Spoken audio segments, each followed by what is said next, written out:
My high school crush rejected and humiliated me for years. At our reunion, she wanted a second chance, but her lies turned everyone against me until the truth emerged. I'm a 28-year-old guy who's learned that karma has a wicked sense of humor. 10 years ago, I was the awkward kid with braces and acne who couldn't get a date to save his life. Now, I'm the guy with a six-figure job, a gym-honed body, and a face that finally grew into itself. Funny how life works out, isn't it? But let me tell you, success is a double-edged sword, especially when it brings the ghosts of your past knocking at your door. It all started at my high school reunion. I almost didn't go, but my best friend convinced me it would be fun to show up and casually flaunt how well I'd done for myself. Petty? Maybe. Satisfying? Absolutely. Walking into that hotel ballroom was like stepping into a time machine. Same faces, same cliques, same insecurities bubbling just beneath the surface.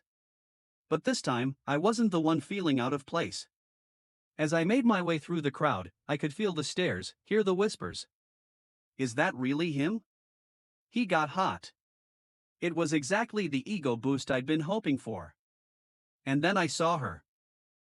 My high school crush. The girl who starred in every one of my teenage fantasies. The one who rejected me so brutally in senior year that I still wince thinking about it. She was standing by the punch bowl, looking. Well, life hadn't been as kind to her as it had been to me. She'd gained weight, lost that sparkle in her eye. But when she saw me, her face lit up like a Christmas tree. "Oh my God, is that you?" she squealed, rushing over. "You look amazing." I plastered on my best fake smile. Hey, good to see you." She launched into small talk, asking about my life, my job, if I was seeing anyone. With each question, her eyes grew wider, her smile more flirtatious. I could practically see the wheels turning in her head. "So," she said, twirling a strand of hair around her finger, "I was thinking maybe we could grab coffee sometime, catch up properly." For a moment, I was tempted. This was everything 18-year-old me had ever wanted. But then I remembered that day in the school parking lot, how she'd laughed when I asked her to prom, how she'd told everyone about it for weeks after. "Sorry," I said, not feeling sorry at all. "I'm pretty busy these days, maybe some other time." The look on her face was priceless. Shock, confusion, a hint of anger. She wasn't used to being turned down, even now. As I walked away, I could feel her eyes burning into my back. I'd be lying if I said it didn't feel good. I thought that would be the end of it. Boy, was I wrong. A week after the reunion, my phone started blowing up. Messages from people I hadn't talked to in years, all saying the same thing. "You need to give Em a chance." At first, I ignored them. But they kept coming, getting more insistent, more guilt-trippy. Finally, I got a call from B, Em's best friend since high school. I almost didn't answer, but curiosity got the better of me. "What's going on, B?" I asked, trying to keep my voice neutral. "You need to stop being such an asshole," she snapped. "Em is a great girl, and she's been through a lot. She's a single mom now, you know. Her ex was a real piece of work." I felt a twinge of sympathy, quickly squashed by the memory of all those years of rejection and ridicule. "That's rough," I said, "but I don't see how it's my problem." B's voice got low, almost threatening. "Listen, you owe her this. After how you her at the reunion." I cut her off. "How I treated her? Are you kidding me? Do you not remember how she treated me in high school?" There was a pause. "That was a long time ago," B said, her voice softer now. "People change, Em's changed, she really likes you, and I think if you gave her a chance, you'd see what a great person she is now." I hung up, my mind reeling. Part of me wanted to block all their numbers and be done with it. But another part, a part one wasn't proud of, was curious. What if Em had changed? What if this was my chance to finally get the girl I'd dreamed about for so long? Against my better judgment, I agreed to meet Em for coffee. The cafe was neutral territory, a place where I could hear her out without feeling too vulnerable. As I waited, I couldn't help but feel a mix of anticipation and dread. Em walked in, looking more put together than she had at the reunion.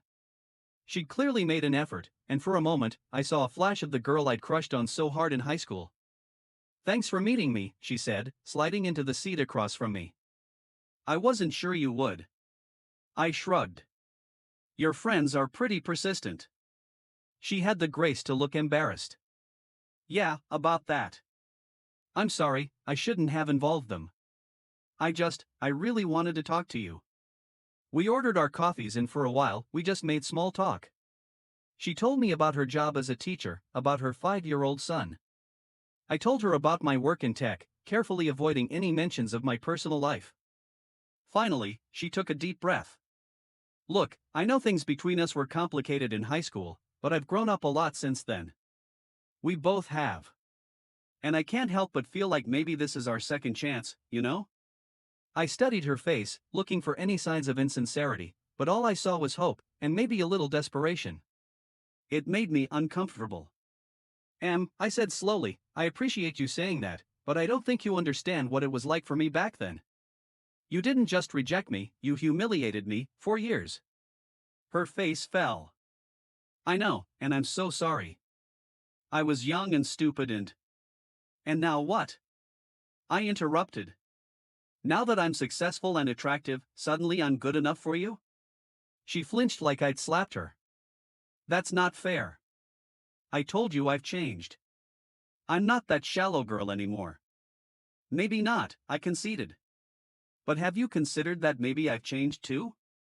That maybe I'm not the same guy who would do anything for your attention. Tears welled up in her eyes. So that's it? You won't even give me a chance to make it right? I sighed, feeling a mix of frustration and pity. I'm not interested in being anyone's second choice or backup plan. You had your chance, and you made your choice. I've moved on, and I think you should too. As I stood to leave, she grabbed my arm. Please, she whispered. My son?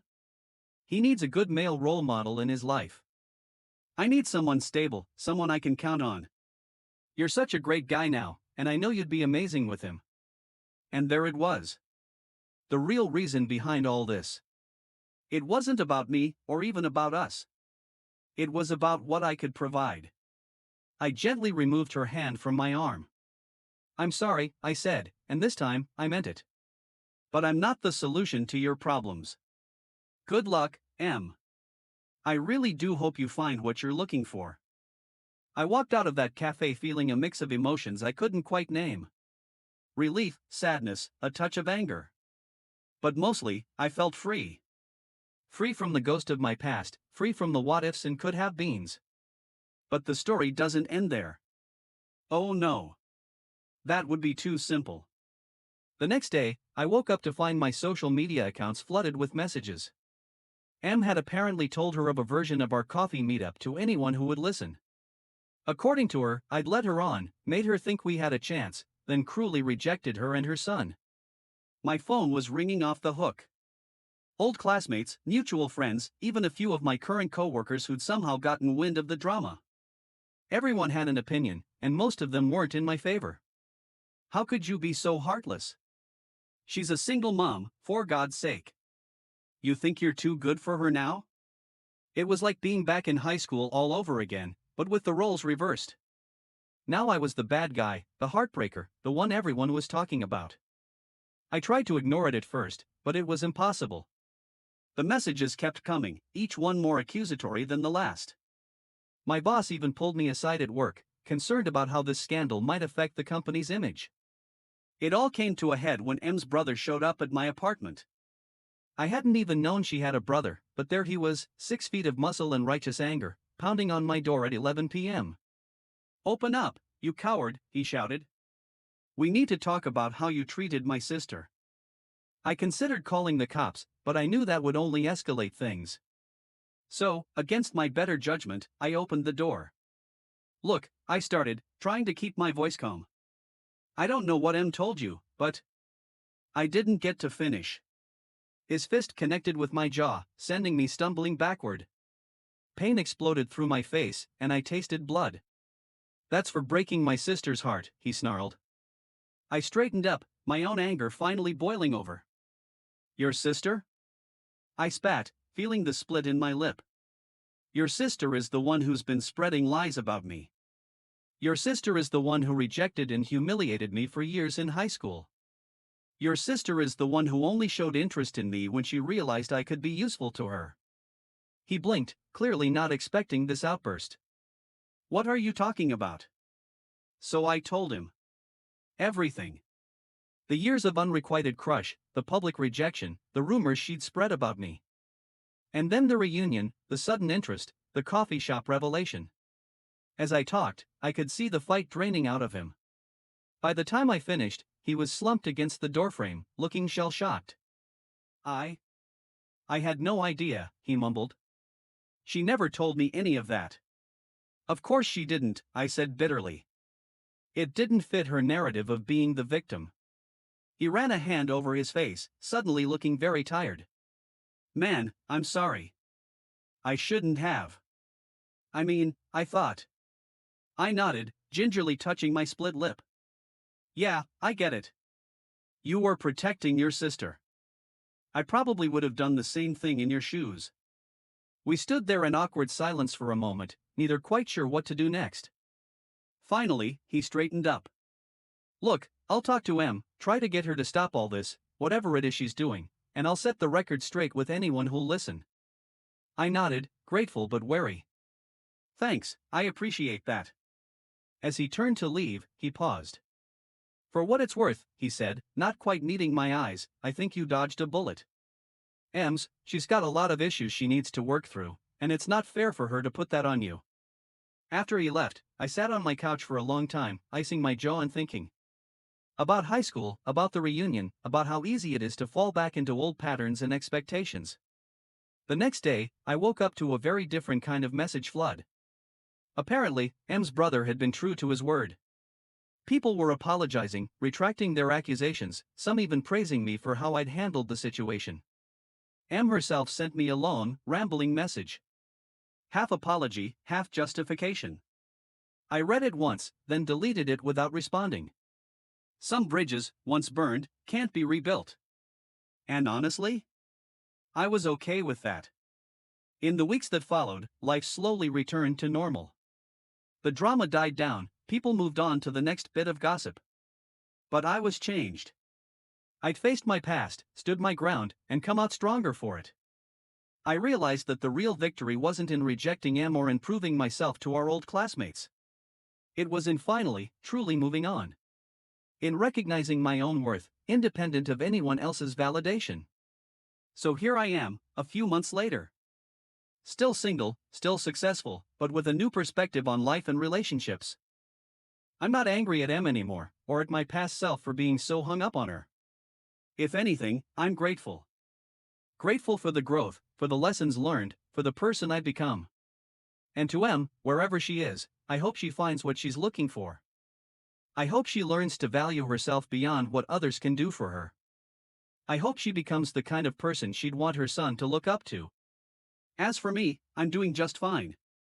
Better than fine, actually. I'm living my best life on my own terms. Thank you so much for listening to my story. If you have any thoughts, I'd love to hear them, so please leave a comment. Don't forget to like and subscribe if you want more stories like this one.